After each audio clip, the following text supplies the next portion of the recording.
नमस्कार। आज जो बात हम करेंगे वह लूट के संबंध में करेंगे। लूट की परिभाषा क्या है? अर्थात आईपीसी की धारा 390 और 392, ठीक है ना। 390 में लूट की परिभाषा दी गई है, ठीक है। लूट किसे कहते हैं? लूट किसे कहते हैं? लूट के अंतर्गत आपको समझना होगा सबसे पहले लूट की परिभाषा के अंतर्गत क्या क्या क्या आता है। हमने इससे पहले 2 वीडियोस बनाए हैं जिसके अंतर्गत 378 अर्थात 378 व 383 383, ठीक है ना, जी 84 83, ठीक है ना, जो बताता है उद्दीपन की परिभाषा, ठीक है ना, और उद्दीपन के लिए दंड भय में डाल के, ठीक है ना। जहां इन दोनों का चोरी और उद्दीपन अर्थात भय में डाल के और डरा के धमका के, ठीक है ना, उसे लूट बोलते हैं। अर्थात जहां लूट होगी वहां चोरी होगी, चोरी के साथ उद्दीपन होगा। जहां दोनों के कंटेंट मिल जाते हैं, ठीक है ना, और जबरदस्ती लूटा जाता है, तो वहां लूट की श्रेणी में चीजें आ जाती हैं। डराया भी जाता है, धमकाया भी जाता है और छीन भी लिया जाता है, और दूसरे की संपत्ति को चोरी करके उसके पोजीशन से छीन ले लेते हैं, तो उसे चोरी भी कहा जाता है। तो जहां चोरी उद्दीपन दोनों ही परिभाषाओं का सम्मिलन होगा, अर्थात दोनों कंटेंट प्राप्त होंगे, वहां लूट बन जाती है। ये सीधी सी परिभाषा लूट की है, ठीक है ना।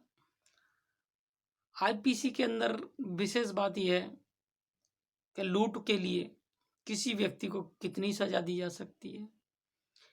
इसके लिए 392 में बताया गया है कि किसी व्यक्ति को साधारण कारावास के साथ में 10 साल की तक की अधिकतम सजा की जा सकती है, ठीक है ना।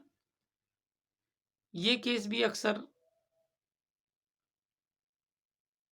एएसजे अर्थात एडीजे रैंक के जजेस लोग सुनते हैं, ठीक है ना। साथ ही साथ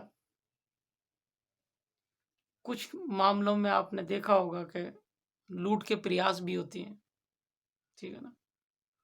तो लूट के प्रयास के लिए कितनी सजा होती है, ठीक है।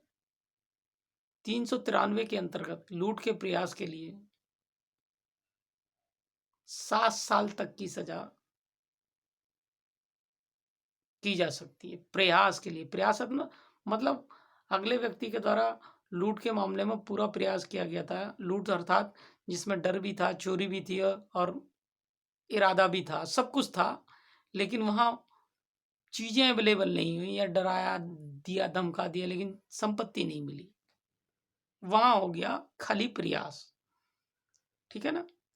मतलब अपनी तरफ से जो व्यक्ति गया, जिस व्यक्ति को डराना चाह रहा था, धमकाना चाह रहा था, साथ ही साथ उससे चोरी, उसकी जो संपत्ति उसे भी लेना चाह रहा था, तो वो संपत्ति उसे प्राप्त नहीं हो सकी, जिस कारण से केवल लूट अधूरी रह गई और लूट केवल प्रयास रह गया, ठीक है ना।